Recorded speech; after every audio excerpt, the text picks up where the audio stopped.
Hi everyone, thanks for joining us for Northern Ag TV. I'm Colton Young. A ruling made by the USDA ordering 5,700 employees back after unlawful firing may have to be decided by the courts. The case was brought to the Merit Systems Protection Board by the Office of Special Counsel on behalf of a U.S. Forest Service employee who was released during his probationary period, meaning he had worked there less than 2 years. The Office of Special Counsel alleged the USDA leadership engaged in a prohibited practice by sending termination letters to every probationary employee saying they were fired due to performance issues. Now President Trump is pressing to fire both the board chair, who ruled in favor of the employees, and the special counsel who passed the case. And Montana Farmers Union President Walter Schweitzer testified earlier this week in front of the U.S. House Committee on Agriculture, sharing remarks on the current state of the livestock industry. Walter Schweitzer had remarks discussing the need of a more resilient food system in the nation. When I first started farming, we had several packing plants, flour mills, bakeries, and home-delivered milk in most of our major communities. Now almost all of these are gone. We had family-owned grocery stores in every small community that had Montana food on its shelves. Now, most of the food produced in Montana is shipped 1,000 miles away to be processed, packaged, and then shipped back to corporate-owned grocery stores. This is not a resilient food system, and our food security is at risk.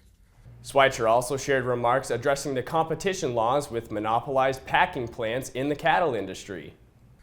Prices are relatively high today, but market volatility and uncertainty will remain high without more oversight of competition laws. For beef, just 4 firms control more than 80% of the packing. Cattle ranchers are hesitant to reinvest in rebuilding their herds when they are at the mercy of 4 large multinational corporations. We must push back against these monopolies with strong enforcement of competition laws. Schweitzer closed his testimony advocating for the advancement of a strong farm bill that includes improving livestock disaster and insurance offerings.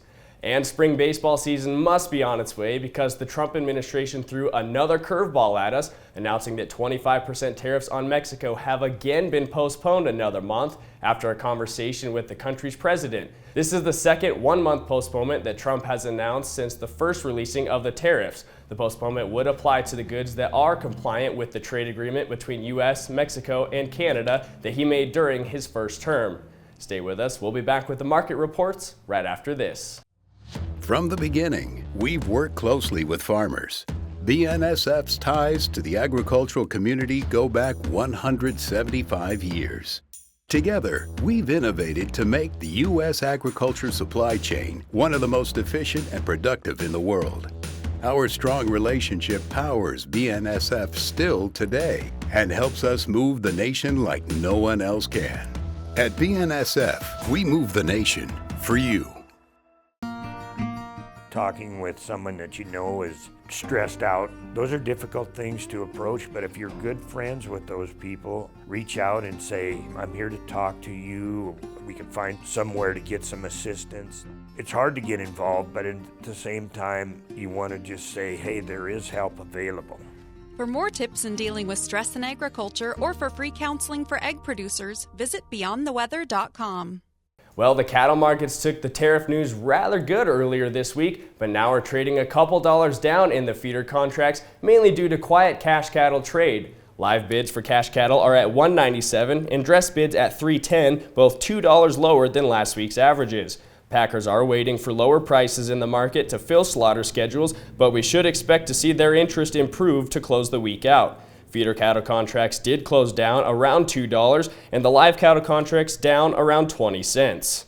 On the local auction front, Lewistown livestock sold right at 1,400 head this week. Feeder cattle did continue to show strong demand. Heavy 5-weight steers reached a high of $386, 4-weight steers topped out at $450, 4-weight heifers topped out at $377, and 5-weights at $349.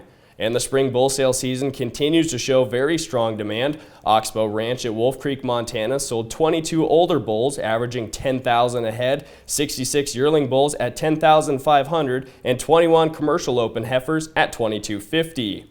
It was a bullish day in the grain markets. Row crops posted a second consecutive day trading higher after President Trump and Mexico reached an agreement and postponed tariffs for another month. Corn markets traded up near 10 cents due to the tariff pause announcement. Soybeans closed up around 15 cents, and U.S. wheat closed up near 10 cents with support coming from the weakened U.S. dollar, and U.S. wheat has become the least expensive offer in world wheat values.